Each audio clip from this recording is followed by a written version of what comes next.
Bonjour et bienvenue dans mon premier petit vidéoclip que je fais à propos des montres. D'habitude, je me contente d'écrire, mais cette fois-ci, je fais un petit vidéo pour vous montrer les différentes pièces qui constituent une montre mécanique. Donc, ce que vous avez devant vous, c'est pas les pièces d'une montre au quartz ou autre, c'est vraiment une montre mécanique, une montre traditionnelle qu'on peut remonter à la main, avec un ressort et tout le tralala. C'est une montre russe que j'ai achetée sur eBay ce printemps et qui n'a pas fonctionné très longtemps. Une chance que je ne l'ai pas payé cher. Et vu que c'est une montre assez modeste, ça ne vaudrait pas la peine d'aller chez un horloger pour la faire réparer, surtout que ça peut coûter quelques centaines de dollars. Donc je me suis plutôt amusé à la démonter et j'en ai profité donc ici pour vous faire ce petit vidéo-là, pour vous montrer les pièces, un peu à quoi ça ressemble dans une montre mécanique. Donc ici, pour commencer,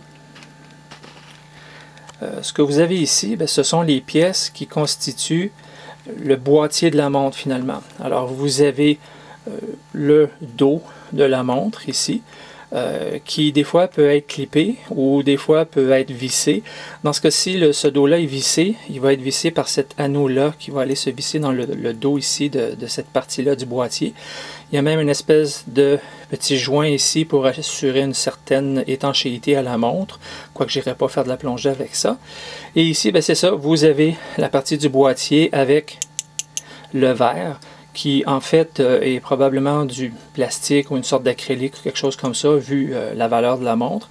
Et le tour ici, c'est ce qu'on appelle la lunette, avec les cornes qui vont servir ici à attacher le bracelet de la montre, là, avec les petites tiges, avec les poussoirs. Alors ça, c'est ce qui constitue le boîtier de la montre. Si je descends ici en bas, je vais tenter de zoomer un petit peu sur cette pièce-là. Voilà, focus, focus, voilà. Ici, vous avez le cadran de la montre, donc la pièce où on retrouve les différents symboles qui vont indiquer les minutes, les heures et même les secondes. Généralement, le cadran va porter le nom de la montre et ce cadran-là, vous voyez, c'est écrit en russe ici, Vostok. C'est un cadran qui est en une espèce de petit métal et qui est quand même encore en bon état. Et à côté, vous avez les aiguilles que j'ai mis ici, donc l'aiguille des heures, l'aiguille des minutes, et la petite aiguille ici que vous avez, c'est l'aiguille des secondes, qui va donc ici, sur ce qu'on appelle un sous-cadran, et le mécanisme est fait en sorte que les secondes sont localisées ici plutôt que dans l'espèce de moyeu central. Alors voilà pour le cadran. Ensuite, on va remonter ici, et je vais refaire le focus, et je voulais vous montrer ici les petites vis que j'ai dû défaire pour finalement démonter la montre, simplement pour vous montrer à quel point c'est minuscule. Il y a même une espèce de petite clip ici, et j'ai mis un dissous à côté juste pour vous donner une idée de grandeur de ces vis-là. En fait, moi, j'ai pas des outils d'horloger, mais j'ai des espèces de petits tournevis comme ça, qu'on achète au Canadian Tire et ailleurs, et j'ai même dû le traficoter un peu pour pouvoir être capable de défaire ces minuscules vis-là. Donc c'est petit, et c'est tout un défi à défaire et à ne pas perdre surtout. N'allez pas éternuer parce que vous allez les perdre. Et ici, vous avez ce qu'on appelle la couronne. Donc la couronne, ça c'est la partie qui est à l'extérieur qui nous sert à remonter la montre. Et la longue tige ici va rentrer dans le mécanisme avec un pignon au bout. Et donc il va servir à remonter le ressort de la montre. Je vais vous le montrer dans quelques instants. Ici, ce qu'on voit, c'est ce qu'on appelle la platine. La platine, c'est la partie généralement ronde qui va servir à supporter toutes les pièces à l'intérieur du mécanisme, les ressorts, les engrenages, etc. Donc c'est usiné, on voit ici les trous qui sont faits pour accueillir les différentes parties de la montre en particulier. Alors vous avez ça, vous avez un autre petit anneau ici qui sert à fixer dans ce cas-ci la platine dans le boîtier, et quelques pièces en bas que j'ai défait qui repose sur la platine. Et d'ailleurs, j'attire votre attention ici sur cette pièce-là où vous voyez des espèces de petits points de couleur pourpre. ça, c'est ce qu'on appelle des rubis. Pas des vrais rubis, malheureusement, je ne pourrais pas prendre ça et devenir riche avec. Ce sont des pièces synthétiques aujourd'hui.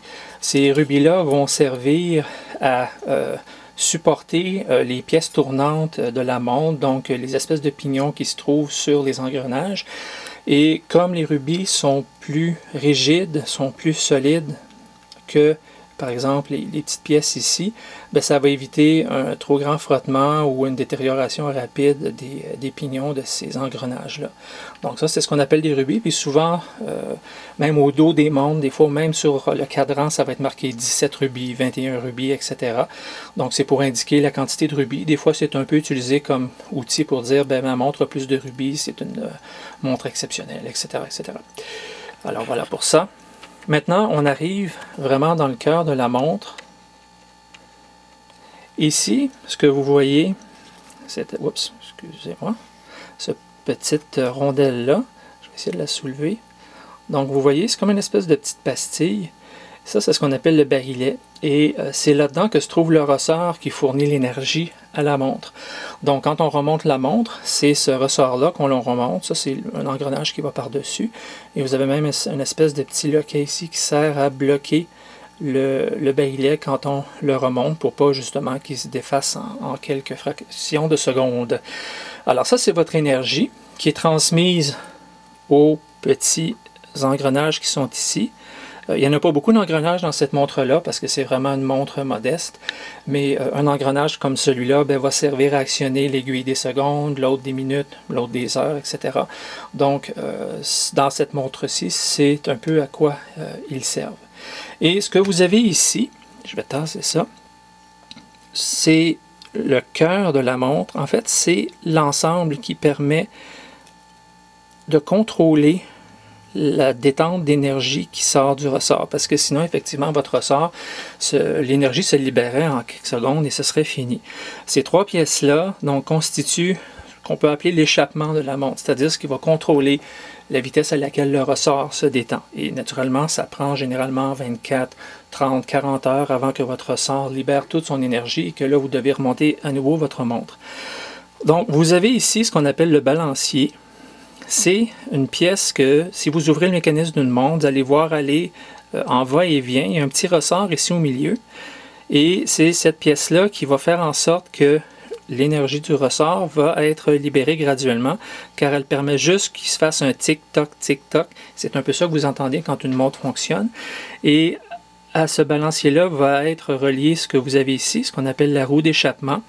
Donc avec ces petits engrenages qui vont être reliés à l'échappement par la minuscule pièce qu'on a ici, qu'on appelle une ancre.